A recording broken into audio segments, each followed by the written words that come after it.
Hello అండి. ఈ గణపతిని చూసారండి? మా ఆడపడుచుకి చీర కొన్నప్పుడు గిఫ్ట్‌గా వచ్చిందండి. అలాగే మా ఇంట్లో అంతే తియ్యగా ఉండాలి. ఆ గణపతి వచ్చాడు కాబట్టి భాద్రపదం రాకముందుకే శ్రావణ మాసంలో నా చేతికి గణపతి వచ్చాడండి. అది నాకు రాసిపెట్టింది కాబట్టి నాకొచ్చిందండి. అలాగే తియ్యగా ఉండాలండి. ఈ పాయసం అంత తియ్యగా మా ఇల్లు. రేపు మూడవ వారమండి. శ్రావణ శుక్రవారంలో మూడవ వారం వ్రతం చేసుకునే వాళ్ళు చేసుకుంటారు. లేదంటే మామూలుగా కూడా మీరు పీటను పెట్టి చక్కగా అమ్మవారిని కూర్చోబెట్టి, చక్కగా పసుపు, కుంకాలు ఎక్కువగా పెట్టండి అమ్మవారి ముందు. ఇలా దీపాలు ఎన్ని ఉంటే అన్ని పెట్టండి. మీకిష్టమొచ్చినన్ని దీపాలు పెట్టండి.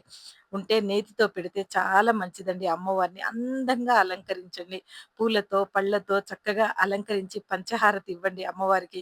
సుగంధ ద్రవ్యాలు ఉండేలా చూడండి. అమ్మ చుట్టూ ఎప్పుడూ కూడా రేపొక కొబ్బరికాయ కొట్టి పొద్దున గాని, సాయంత్రం కానీ మీరు ఎప్పుడు చేసుకున్నా పర్వాలేదండి. పూజని మీరు మాత్రం పొద్దున కానీ, సాయంత్రం కానీ చేసుకొని అమ్మవారికి ఏదైనా తీపిని వండి పెట్టండి. అలాగే మీకు కుదిరినట్టు పూజ చేసుకోండి. వ్రతం చేసుకోని వాళ్ళు కూడా చక్కగా ఇలా చేసుకోవచ్చండి రేపు మాత్రం.